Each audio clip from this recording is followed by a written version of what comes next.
उमरठच्या विकासासाठी भारतीय जनता पार्टीचे जिल्हा परिषद उमेदवार रणजित कृष्णराव जाधव यांना प्रचंड बहुमताने निवडून द्यावे असे प्रतिपादन माननीय आमदार मनोजदादा घोरपडे यांनी उमरठ येथे केले. त्याचेच उमरठ येथील राष्ट्रीय काँग्रेस आणि राष्ट्रवादी काँग्रेसच्या कार्यकर्त्यांनी मनोजदादा यांची उपस्थित मंचावरती यायचं. त्याच पद्धतीने युवा नेते जयसिंग शरदराव जाधव आपण मंचावरती यायचं. राष्ट्रवादी काँग्रेसच्या युवा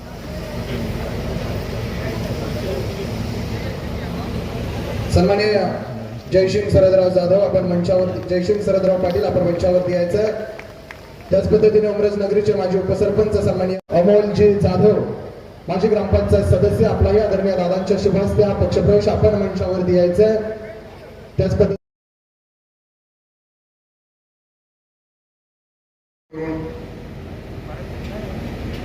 भारत माता की भारत माता की जय भवानी जय भवानी. आज उमरठ जिल्हा परिषद गटामध्ये जिल्हा परिषद शासनाच्या माध्यमातून आतापर्यंत 90 कोटी रुपयाचा निधी आम्ही त्या ठिकाणी आणायला शक्य झाले. त्यामध्ये आदरणीय जयभाऊंची सुद्धा फार मोलाची मदत झालेली आहे आणि आम्ही सतत पाठपुरावा करून या ठिकाणी निधी आणतोय. आणि त्याच पद्धतीनं या ठिकाणी या उमरठ नगरीमध्ये निधी आणण्यासाठी भाऊ आपल्याला इथं नगर पंचायत लवकरात लवकर मंजूर करून देणं आणि या उमरठकर वासियांना चांगल्या पद्धतीच्या सर्व सोयी सुविधा देणं हे आपलं सर्वांचं कर्तव्य आहे. आज या उमरठ गावातील रणजित कृष्णराव जाधव हे आपण या ठिकाणी जिल्हा परिषदसाठी उमेदवार दिलेले आहे. चांगल्या पद्धतीचं युवकांमध्ये त्यांचं संघटन आहे. त्याच पद्धतीनं चांगला जनाधार सुद्धा त्यांच्या पाठीशी आहे. या उमेदवारीच्या अनुषंगानं खरं तर महेश बाबांनी सुद्धा फार मोठ्या प्रमाणावर या ठिकाणी काम केलेलं होतं. परंतु अतिशय मोठ्या मनाने या ठिकाणी त्यांनी रणजितला जिल्हा परिषदची उमेदवारीसाठी संधी दिली आणि या ठिकाणी एक युवकांचं नेतृत्व या ठिकाणी उभं करण्याच्या दृष्टिकोनातून आम्ही आज तुम्हाला एक चांगला पर्याय या ठिकाणी उमरठकरांना दिलेला आहे. आणि त्या अनुषंगाने आपण इथून पुढच्या काळामध्ये जे 7 तारखेला मतदान आहे त्या मतदानाच्या माध्यमातून येणारा जिल्हा परिषद सदस्य हा रणजित कृष्णराव जाधव यालाच कराल हे या ठिकाणी आपल्या सर्वांना विनंती करतो. त्याच पद्धतीनं तळबीड गणाचे पंचायत समितीचे उमेदवार उमेश मारुती मोहिते यांनी सुद्धा जर आपण बघितलं तर तळबीड नगरीमध्ये त्यांच्या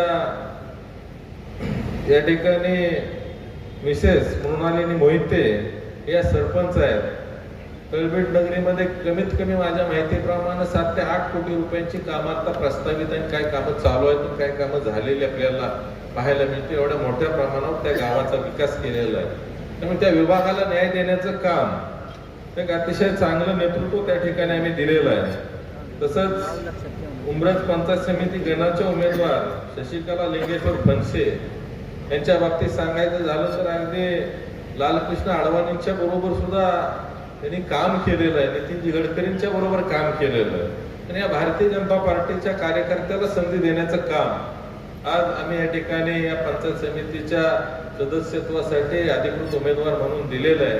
आणि त्यांना सुद्धा समाजकारणाचा राजकारणाचा नाद आहे आणि त्या माध्यमातून लोकांची सेवा करण्याची संधी त्यांना उमरठकर देतील अशी या ठिकाणी मी अपेक्षा व्यक्त करतो. खरं तर आपण या ठिकाणी भावना ऐकण्यासाठी आज आतुर आहोत.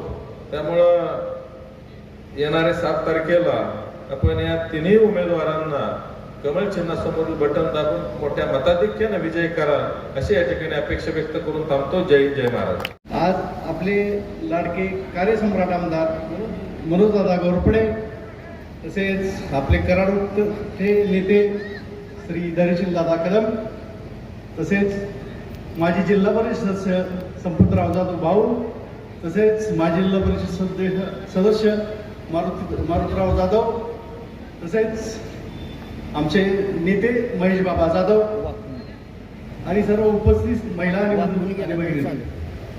मी काय फार मोठा वक्ता नाही, जास्त वेळ घेणार नाही.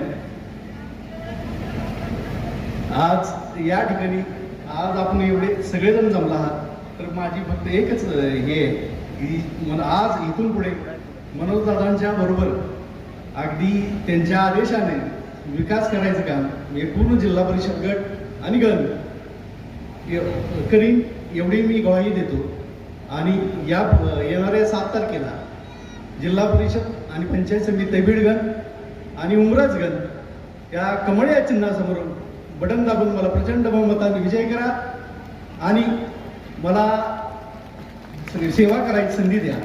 आणि तसेच आज इथं जे पक्षप्रवेश झाले त्या सगळ्यांचंही मी हार्दिक स्वागत करतो. एवढं म्हणून थांबतो. जय हिंद, जय महाराष्ट्र, जय भाजप.